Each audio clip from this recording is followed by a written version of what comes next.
Bismillahirrahmanirrahim. Alhamdulillahi rabbil alamin. Wa afdalu salati wa atammu taslim. Ala al-mab'uthi rahmatan lil alamin sayyidina wa habibina Muhammadin sallallahu alayhi wa sallam. Wa ala alihi wa sahbihi ajma'in wa man tabi'ahum wa qtada bihadyihim ila yawmiddin. Thumma amma ba'd. E falenderoj Allahun subhanahu wa ta'ala. Të ka mbështetëm gjithmonë përveç edhe veprat tona të liga. Atij takon falënderimi, atij takon sundimi, dhe vetëm Allahut azza wa jalla i takon adhurimi dhe nënshtrimi. Ka uza Allahu jalla jalaluhu në rrugën e tij të drejtë nuk ka kush për ta humbur. Ndërsa kë e devijon nga rruga e tij e drejtë, nuk ka kush për ta udhëzuar pos Allahut azza wa jalla. Përshëndetjet tona të përzemërta ndaj pejgamberit sallallahu alaihi wasallam, familjes së tij të ndershme, shokëve të tij besnik dhe gjithë atyre besimtarëve muslimane që e përqafuan islamin dhe praktikuan atë deri në frymën e fundit të kësaj bote. Të nderuar vëllezër dhe motra besimtare, assalamu alaikum wa rahmatullahi wa barakatuh. Mirë se takohemi në serin ton të ligjëratave javore, të cilën e kemi titulluar Zemra mes sëmundjes dhe shërimit. Një tematik e rëndësishme në jetën e kësaj bote. Një tematik e cila ka për synim të sqarojë sëmundjet shpirtërore të njeriut, të cilat e devijojnë nga rruga e qartë dhe e drejtë e Islamit dhe ja humbin dinjitetin jetën e kësaj bote, por edhe ja humbin pozitën në jetën e botës tjetër. Dhe kemi spjeguar për lakmin, kemi spjeguar për hipokrizin, për mendjemasin dhe zilin, kurse me lejen Allahut azza wa jall jemi në vazhdën e temës së lakmis, të cilën e kemi sqaruar në takimin e kaluar, ku kemi spjeguar për rrezikun e lakmis dhe kemi spjeguar për definicionin dhe kuptimin e saktë të lakmis dhe cilat janë pikat më të rëndësishme që njeriu pra lakmon në jetën e kësaj bote, e që zakonisht është hadithi pejgamberit sallallahu alaihi wasallam: dy ujë të uritur nuk bëjnë dëm në kopen e deleve më shumë se sa që bën dëm dashuria njeriut për pasuri dhe famë. Andaj, dy pikat kryesore ku njerëzit më shumë t'i çalojnë dhe bien në smundjen e lakmisë është pasuria dhe është fama. Dhe është çdo gjë që e lidh me interesin e tij personal. Andaj Allah azza wa jall në shumë ajete kuranore na sqaron se jeta e kësaj bote është jetë e lakmive. Innamal hayatud dunya la'ibun wa lahwun wa tafakhurun bainakum. Thot Allah azza wa jall, më të vërtet jeta e kësaj bote është lojë dhe dëfrim, wa zinatun wa tafakhurun bainakum. Dhe është stoli dhe është krenari me njëri tjetrin se kush po bën më shumë. Wa mal hayatud dunya illa mata'ul ghurur. Nuk është bota edhe jeta e kësaj bote diçka e pas një përjetim mashtrues.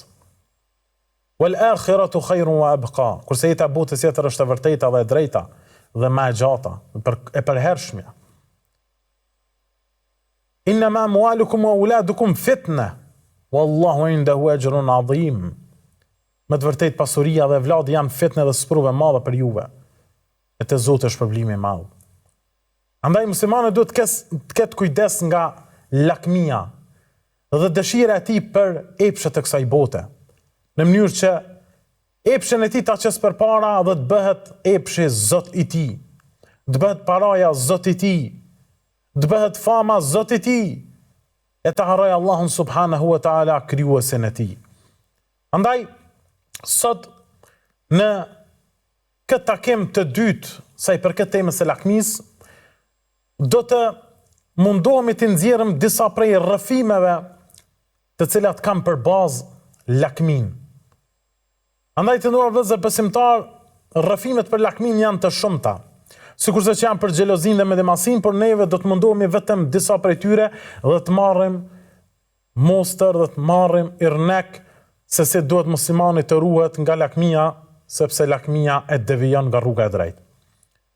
Në historinë islame përmendet shpesh Karuni, ku Allahu subhanahu wa ta'ala në surën Qasas në ajetin e 76 thot: "Esta'idhu bila bismillah, inna Qaruna kana min qaumi Musa fabagha alayhim wa atainahu min al-kunuz ma inna mafatihahu latanu bil usbati ulil quwwa." Fa Allahu azza wa jall, Qaruni ishte nga populli i Musait. Por ai shtypi ata dhe ne i dham atij aq shumë thesare me arë, sa që qelësat e tyre meze i bartnim nga një grup i njerëzve të fortë.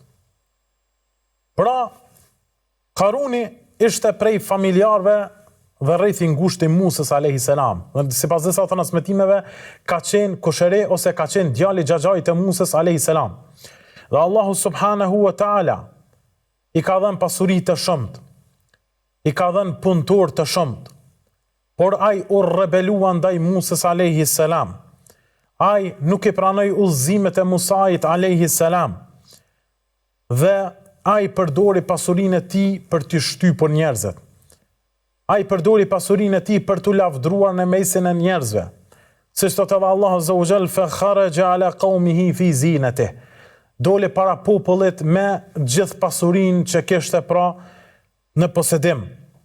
Dhe thoni sëranet se ai delte i rrethuar me shpërtor, delte i veshur me rroba luksoze dhe delte me qëllim që të tregonte pasurinë që kishte.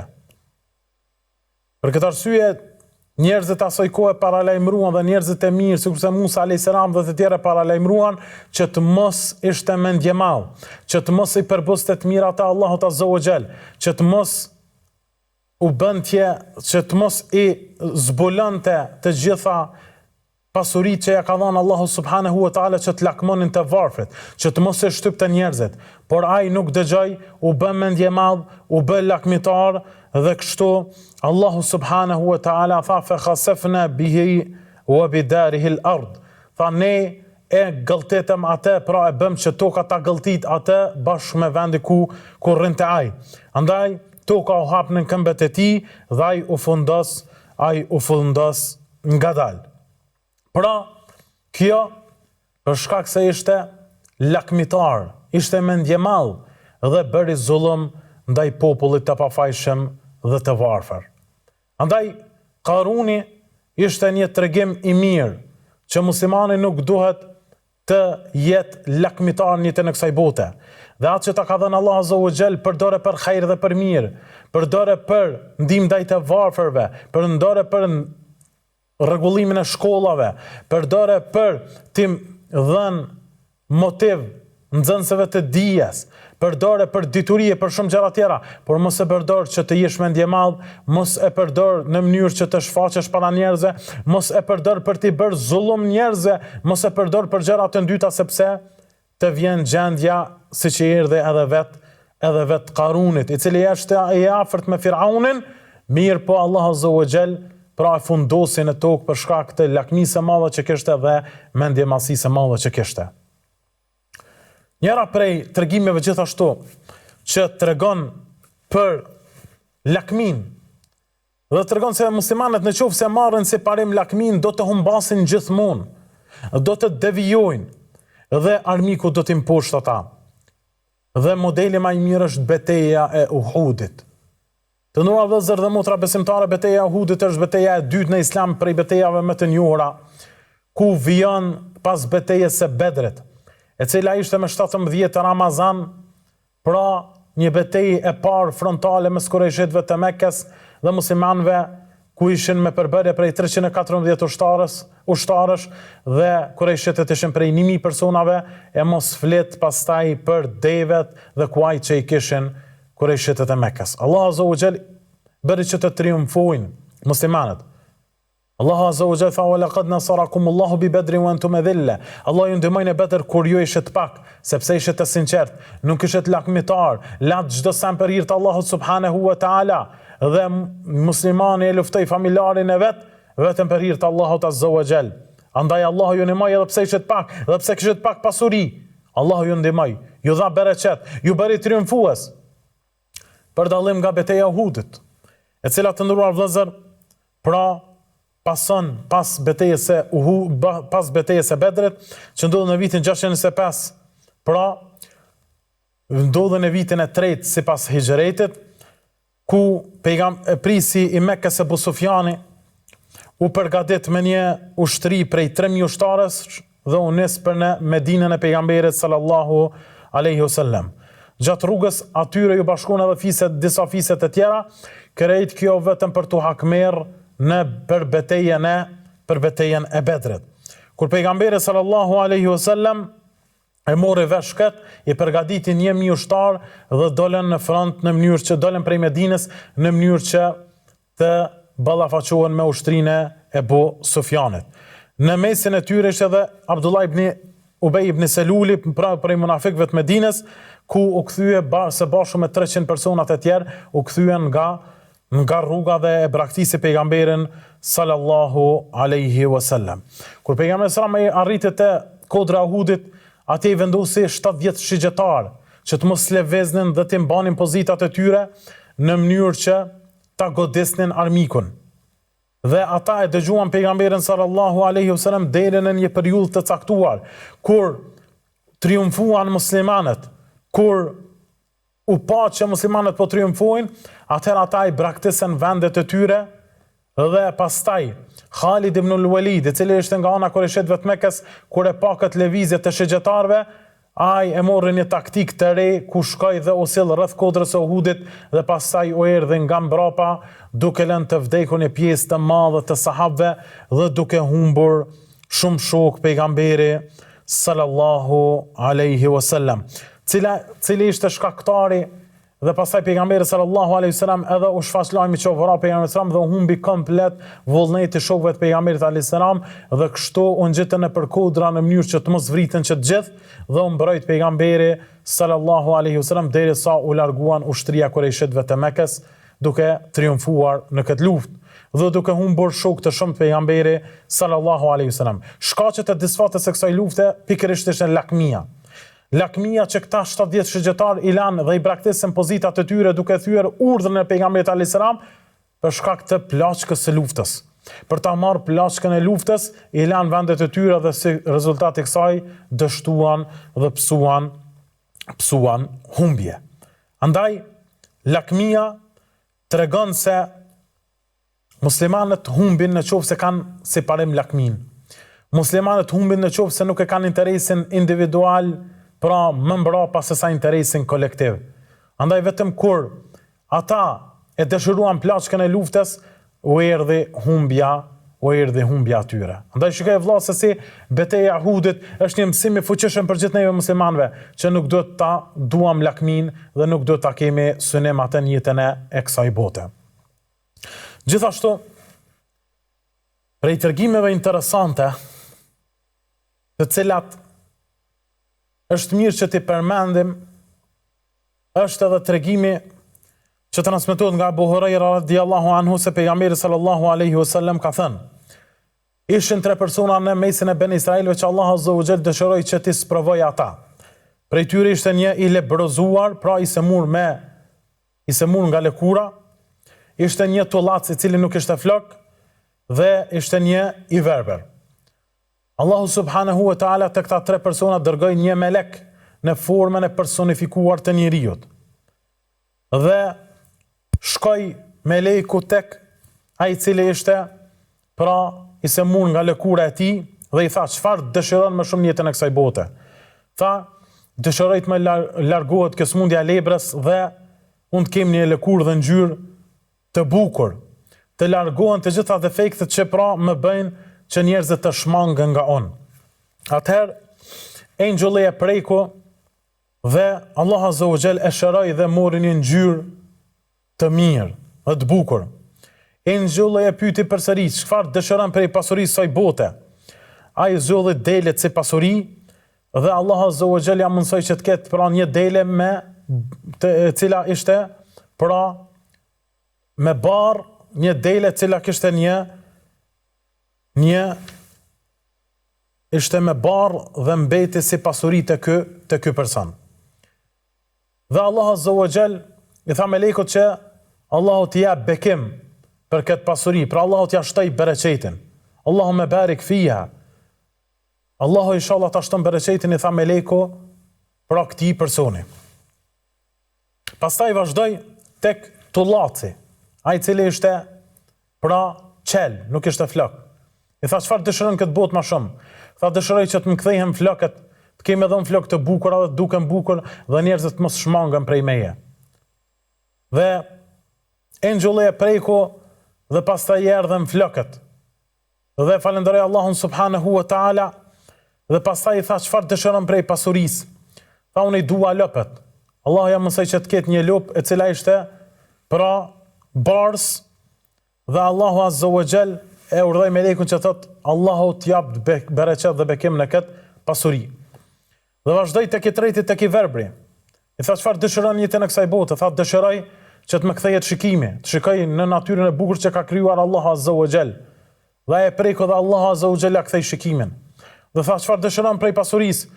Tha dëshiroj prej pasurisë një dele dhe Allahu azza wa jall i dha një dele shtatzën.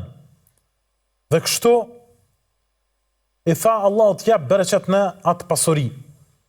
Pas një periudhe kohore, ju shtua pasuria 3 personave. Ju shtua pasuria atij i cili kishte deve, atij i cili kishte lop dhe atij i cili kishte deve. Dhe kështu kur erdhi tek i pari pas disa viteve, atëherë engjulli ju shfaq si një njeri i varfër. Dhe për ta testuar minion dhe bujarin dhe mos lakmin ndaj jetës së kësaj bote, i tha unë kam nevojë për pasuri, jam i varfër. A ka mundësi që të më ndihmosh prej asaj që të ka dhënë Allahu azza wa jall prej begative? I tha i lebrozor, i tha unë këtë pasuri e kam fituar me djersën time. Tha dhe kjo është pasuri që është trashëguar, kështu që nuk ka mundësi që të ndihmoj. Atëherë meleko tha Allah mos t'jap bereqet në atë pasuri. Dhe Allah azza wa jall ja humbi pastaj pasurinë. Shkoi tek tullaci dhe gjithashtu edhe tullacit i erdhi me të njëjtën formë, i varfër dhe kishte nevojë për pasuri. Tullaci tha se kam përfituar nga djersa ime dhe nga trashëgimia familjare, andaj nuk ka mundësi. Tha Allah mos t'jap bereqet në atë pasuri. Derisa shkoi edhe tek i verbri dhe i tha që unë jam i varfër dhe kam nevojë për pasuri, a ka mundësi që të më ndihmosh? Tha, po, sepse Allah azza wa jall më ka dhënë begati që nuk i kam pasur, andaj edhe merr çka të duash prej asaj pasurie. E meleku i tha, Allahu t'jap bereqet në atë pasuri dhe se Allahu azza wa jall tregoi se Allah azza wa jall është i kënaqur me ty e nuk ishte i kënaqur me dy të parët dhe ata u azgjësoi pasurinë, u ahoqi bereqetin nga familjet e tyre, kurse të verbrit Allah azza wa jall i dha pra bereqet të madh në pasurinë e tij, i cili u bë minjos dhe falendërues ndaj Allahut subhanahu wa taala. Andaj mesazhet kryesore të këtij tregimi janë se sprovimi me pasuri dhe me shëndet është njëra prej sprovave më të mëdha që godet njeriu. Andaj ne duhet të jemi mirënjohës nëse Allah na ka dhënë shëndet dhe na ka dhënë pasuri. Gjithashtu tregon se mirënjohja ndaj Allahut azza wa jall e sjell bereqetin, kurse refuzimi të mirave të Allahut azza wa jall e sjell dënimin, siç e solli pra tek dy të parët e nuk e solli tek i verbri. Dhe na tregon se sadakaja është rruga prej rrugëve më të mira të cilat e kënaqin Allahun subhanahu wa taala. Andaj mos hezito. Në atë që të ka dhënë Allahu azza wa jall, në atë që të ka begatuar Allahu subhanahu wa taala që ta japësh për hir të Allahut. Sepse Allahu që në sprovon jetën e kësaj bote. Në qoftë se i te i kalon me burrëri, do të kesh sukses dhe do të jetë Allah i kënaqur me ty dhe do t'i hap portat e suksesit. Por në qoftë se Allahu të sprovon dhe ti nuk e te i kalon këtë provim të fuqishëm, dije që Allahu do ta humbë edhe këtë botë, edhe jetën e botës tjetër. Andaj tregimi këtyre 3 personave tek Bene Israilet tregon më së miri se lakmitari shkatërrohet. E ai i cili është zemërgjer fiton edhe këtë botë, edhe jetën e botës tjetër. Të nderuar vëllezër dhe motra besimtare, shkojmë në shkputje të shkurtër për të rikthyer me temën tonë rrëfime lakmie.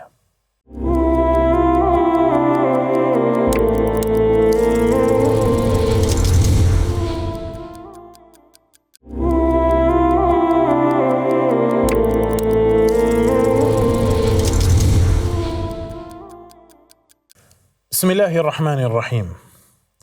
Të nderuar vëllezër dhe motra besimtare, jemi duke rrëfyer disa prej tregimeve në historinë tonë islame që kanë të bëjnë me lakmin, me rrezikun e lakmisë dhe me devijimin e njerëzve të cilët kapen për lakmisë e kësaj bote, që e bëjnë lakmin objekt ose objektiv kryesor dhe nuk e bëjnë mjet, që e bëjnë paran dhe marrin atë për Zot dhe nuk bëjnë kompromis në jetën e kësaj bote me asgjë, vetëm të arrin tek fama, tek paraja dhe tek pozita.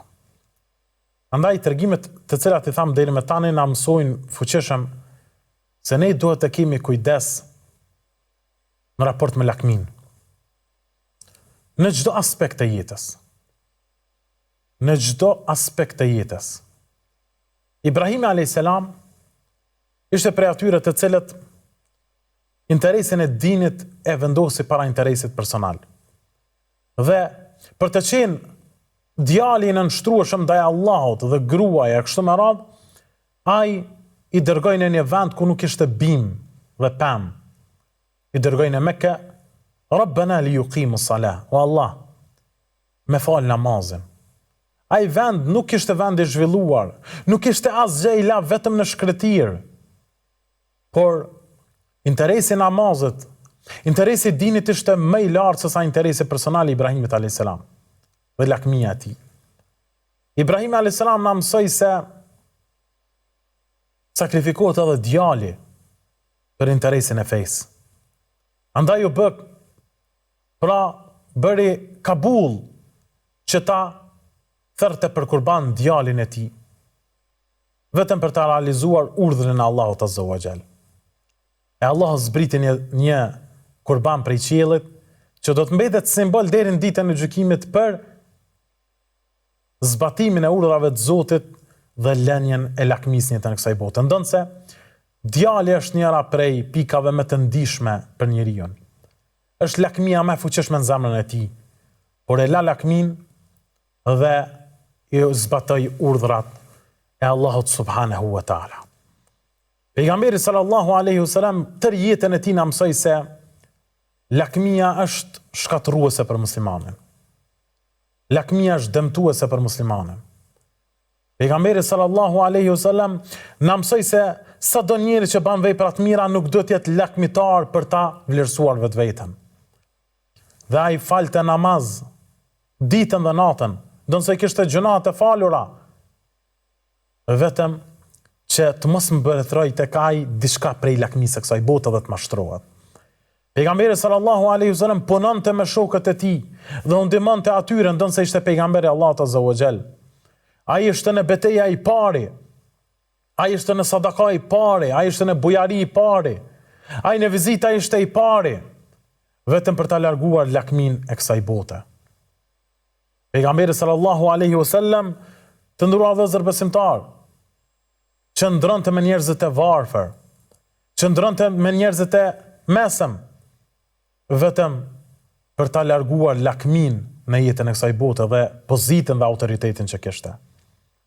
Pejgamberi sallallahu alaihi wasallam e refuzoi pozitën dhe të bëhet mbret në jetën e kësaj bote dhe zgjodhi vdekjen në mënyrë që të dali pastër para Allahut subhanahu wa taala. Andaj edhe shokët e tij dhanë gjithçka prej pasurisë së tyre, vetëm për ta hequr lakmin në jetën e kësaj bote. Andaj kemi raste të shumta ku sahabët e pejgamberit alayhis salam e mbrojtën me jetën e tyre pejgamberin sallallahu alaihi wasallam dhe nuk kishin lakmi për jetën e tyre. Ku një prej tyre i merrte 70 goditje vetëm për ta mbrojtur trupin e pejgamberit alayhis salam. E raste të shumta që tregojnë se ata e donin interesin e dinit para interesit dhe lakmis personale. E sa prej njerëzve, sa prej njerëzve, për shkak të lakmisë së kësaj bote e harruan Allahun. Deri dje ishin në xhami, deri dje qëndronin me namazë me xhamat, deri dje falnin xhuman, deri dje lexonin edhe Kur'anin. Sot nuk ishin në xhami. Sot nuk ishin në ajat me muslimanët e devotshëm. sot ishe në ndenja të cilat janë interesa partijake dhe personale. E harruan Allahun Azza wa Jall. E braktisën namazin me xhamat, e braktisën Kur'anin. Nuk mbetin ndonjë shenjë e besimit dhe imanit në trupin e tyre. Për çfarë arsye? Sepse lakmuan në jetën e kësaj bote. Allah Azza wa Jall fa khalafa min ba'dihim khalfun adha'u as-salata wattaba'u ash-shahawat fasawfa yalqawna ghayya. E pas mirave erdhën pasardhës të këqin, që e la namazin dhe u dhan pas kënaqësive trupore. E pastaj do të hedhen në ghaja, një luginë në xhehenam. E la namazin dhe u dhan pas kënaqësive trupore. Të mashtroj martesa, të mashtroj biznisi, të mashtroj pasuria që ta braktisësh shtëpinë e Allahut Azza wa Jall. E ai të dha gjitha këto të mira. Aja vlejti vallë. Aja vlen vallë të mashtruhesh kaq let dhe të bësh me ndjelet kaq let në raport me shejtanin. Andaj sa prej vëllezërve musliman i kemi pasur në safat e parë sot kanë devijuar dhe janë larg xhamive dhe shtëpive të Allahut subhanahu wa taala. Andaj mos u bë lakmitar. Bëhu modest. Bëhu modest.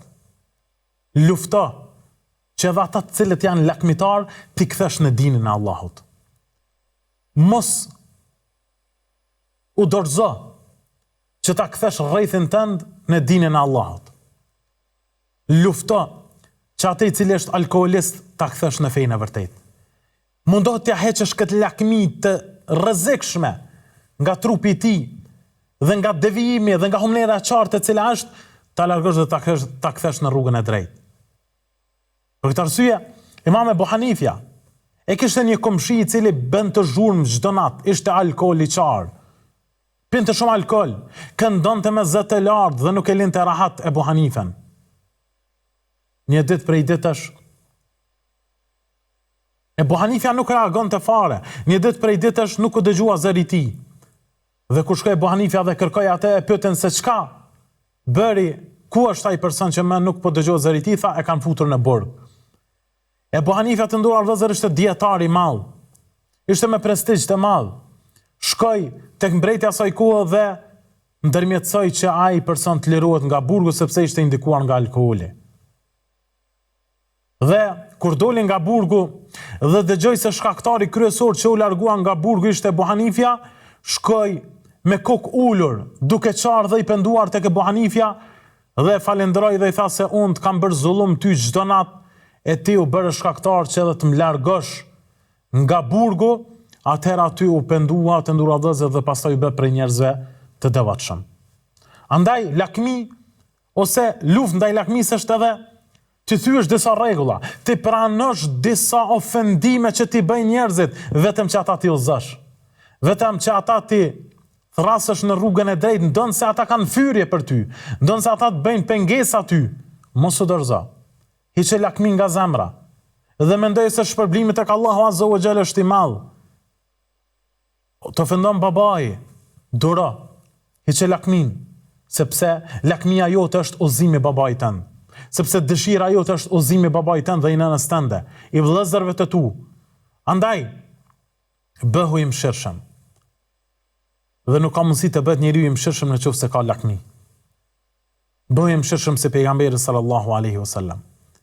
Përkundër që luftua në Taif, përkundër që kishte fëmijë dhe gra që e gjuajtën me gur, dhe i erdhi meleku dhe i tha, dëshiron që ti shkatroj me 2 kodra këta njerëz, tha jo, sepse ndoshta do dalë dikush prej tyre që adhuron Allahun Azza wa Jall. Sot që po flasim janë bërë 1500 vite parafërsisht. Sot Taifi është me musliman. Sot atje adhurohet Allah Azza wa Jall në mënyrë më të bukur të mundshme. Andaj nuk ka mundësi me pas sukses në thirrjen e Islamit nëse ke lakmi. Nuk ka mundësi me pas sukses në jetën e kësaj bote nëse ke lakmi. Nuk ka mundësi me qu mirë me vëllezërit e tu dhe motrat e tua dhe me nënën dhe me babain nëse ke lakmi. Nuk ka mundësi konata ta çojnë mirë me njëra tjetrën nëse kanë lakmi. Nuk ka mundësi që vjehra ta çojnë mirë me rejen e saj nëse ka lakmi. Të gjitha këto probleme që i kemi në shoqërinë tonë janë si rezultat i lakmisë që njeriu e fut në zemrën e tij e që është arma më e fuqishme e shejtanit. Kur ta heqësh lakmin nga zemra, do ta qosh mirë me vjehrën tënde. Kur ta largosh lakmin nga zemra, do ta qosh mirë me vllaun tënd. Kur ta largosh lakmin nga zemra, do ta qosh shumë mirë me komshiun, me shokun e kështu me radhë. Kur ta largojmë lakmin nga zemra, nuk dëshpërohemi, nuk tradhtohemi, nuk mashtrojmë, nuk gënjejmë, nuk tradhtojmë, as në familje, as në shoqëri, as në tregti, e as në ndonjë gjë tjetër. Lakmia mbetet armiku më i fuqishëm i njeriu. Nëse dëshiron që të jetosh i lumtur, nëse dëshiron që të jetosh zemërgjer, hiqe lakmin nga shpirti dhe zemra yte. E në të kundërtën, do jesh i devijuar, do jesh i bankrotuar, do ta humbësh jetën e kësaj bote dhe jetën e botës tjetër. E lutem Allahun Azza wa Jall që Allahu të na ruaj dhe të na pastroj zemrën tonë nga lakmia. E lutem Zotin fuqiplot që të na bëj prej atyre të cilët janë zemërgjer dhe u japin për parësitë e tjerëve para interesit personal. E lutem Allahun Azza wa Jall që Allahu të na mësoj të kemi cilësitë e pejgamberit sallallahu alaihi wasallam dhe se rezultati këtyre cilësive na mësoj Zoti takimin me të në botën tjetër. Amin. Wassalamu alaikum wa rahmatullahi wa barakatuh.